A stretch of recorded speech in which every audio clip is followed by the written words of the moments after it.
Welcome back to Toreador Part 2, the sexy ones.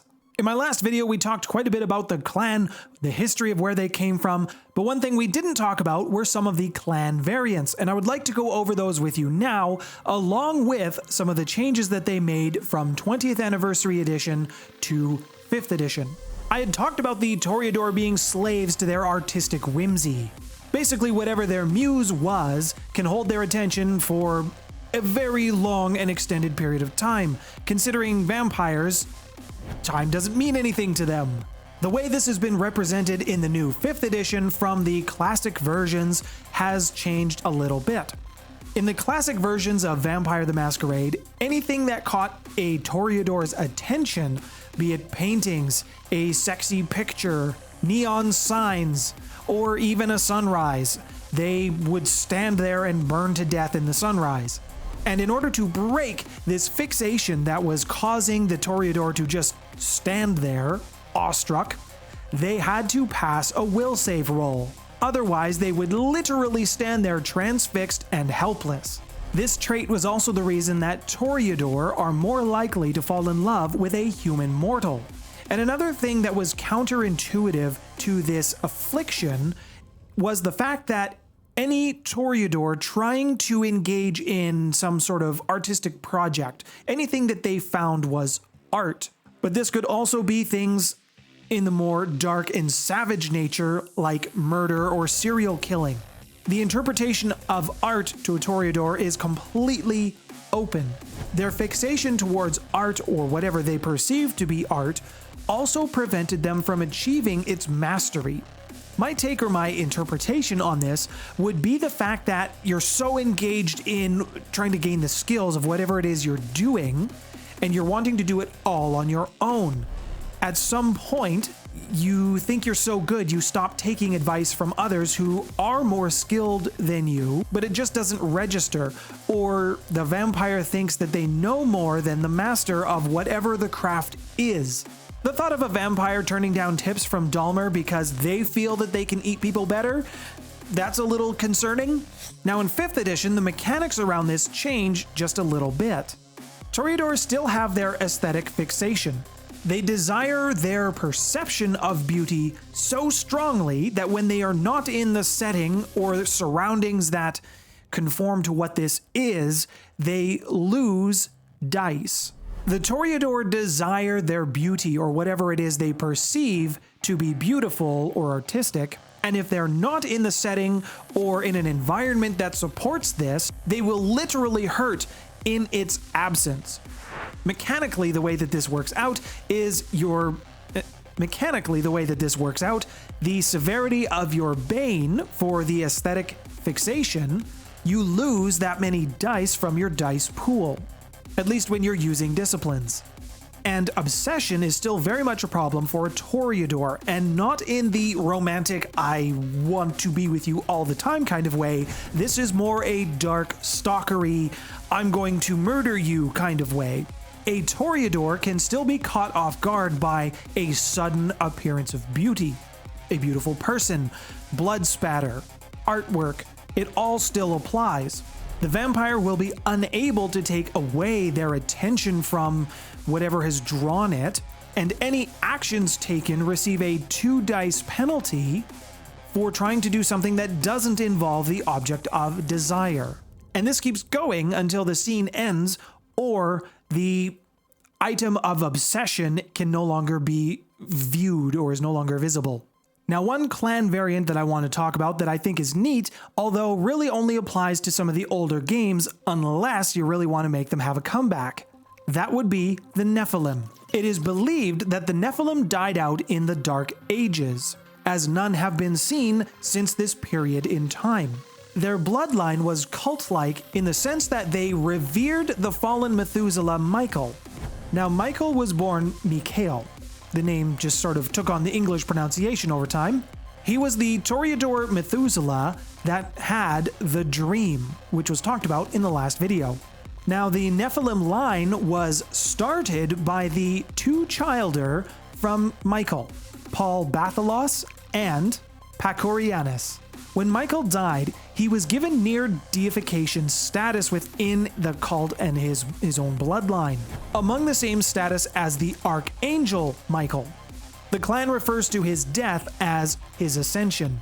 Paul and Pacorianus, they developed a rite that could cleanse the Toreador bloodline so that they too could ascend to godhood. These Nephilim, or this clan, was infused with such a powerful longing for their fallen Methuselah that it actually put the clan curse on hold for them because, as a whole clan, they desired one thing. This also resulted in a discipline known as the Path of Archangel. Before we move on to the Islamic Toreadors, if you are enjoying today's video and getting some value out of it, please let me know by hitting the thumbs up, as this tells the YouTube algorithm that you're enjoying this and more people should see it. If you want to get more videos like this from myself, then please hit subscribe with the bell so you never miss an upload. There is a branch of the Islamic Toreador called the rey'een al-Fen. Their easier to pronounce nickname is called the Scribes. This is mostly because any who are in this bloodline tend to favor writing, scripts, calligraphy, architecture, and cartography. So of course they are located out of Egypt and Persia. Their havens will almost always be filled with some sort of grandiose calligraphy, or verses from the Quran. This clan also pursued education in holy texts or holy scripts, and they pushed this education not only for themselves but for mortals as well. This current bloodline is having an extreme civil conflict between its elders and the neonates. I guess there's nothing really civil about the conflict. It's going to get violent soon. The elders are trying to preserve every form of art, whether it pertain to their own religion or not. They want to protect the art and the status of previous religious symbols. However, the new neonates coming up, they view this as an affront against their god, and they are trying to have these old religious artifacts. They don't want to see them continue. Now we get to the most dark and perverted clan variant, the Toreador Antitribu. Imagine everything the Camarilla stands for, and turn it on its head.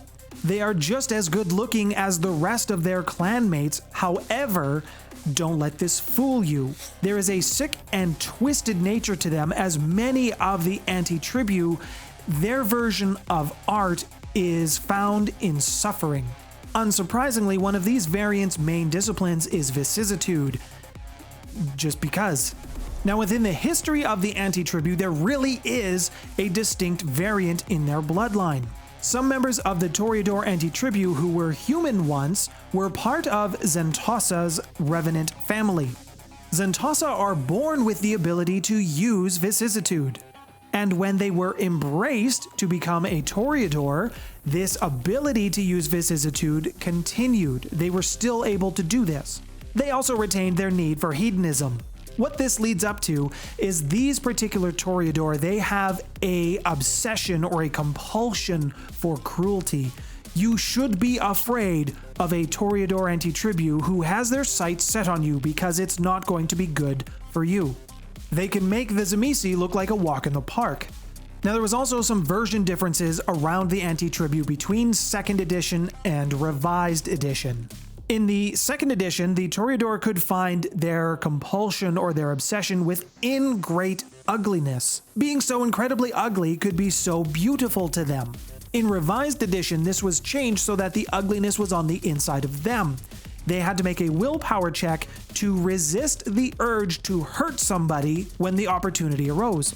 Now, the darkest of dark clan variants for the Toreador are the Volgirre. I hope I'm pronouncing that right. They are a secret bloodline of Toreador Antitribu. The Volgirre were experts in what vicissitude could be. They were the masters of what this discipline could do. The Volgirre have been able to reintegrate themselves back into the Camarilla. They have done this with an agreement that nobody knows about, and for good reason. For one, this bloodline was defecting from the Sabbat, and the Camarilla gained access to thousands of years of dark arts and sorcery by allowing this bloodline to join.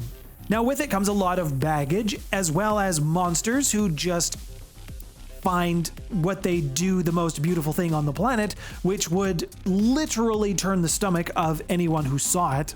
So the Camarilla has made up false names and false meetings throughout history and forged things so that it looks like it's a whole new clan just happening to join the Camarilla. Working in any of the changing breeds here would be relatively easy if you're working with a Toreador. It's very possible that the concept of a human changing shape into a different animal would be wholly beautiful to the right Toreador. I would have a leaning towards the Ananasi. For the regular Toreador who isn't a psycho, I would probably suggest the Ananasi, the were-spiders. Just the way that they conduct things, their precision, their cold calculated emotions, while being similar to vampires in how they function, this would potentially be a draw for other Toreador. The fact that they are also so strange would also be a good draw for other versions of Toreador. And for the Psycho Toreador, it wouldn't be that much of a stretch for the Ratkin to be working with some of those Antitribu as well. This clan, I feel, opens up quite a bit of doors to blend other aspects of World of Darkness quite easily with them. If you would like to look at some of the other vampire clans that I've done, then please check this playlist on your screen now. Thank you to all of my patrons for your ongoing support of me and the channel. Your support has greatly helped. My name's Nathaniel. Thanks for stopping by, everyone.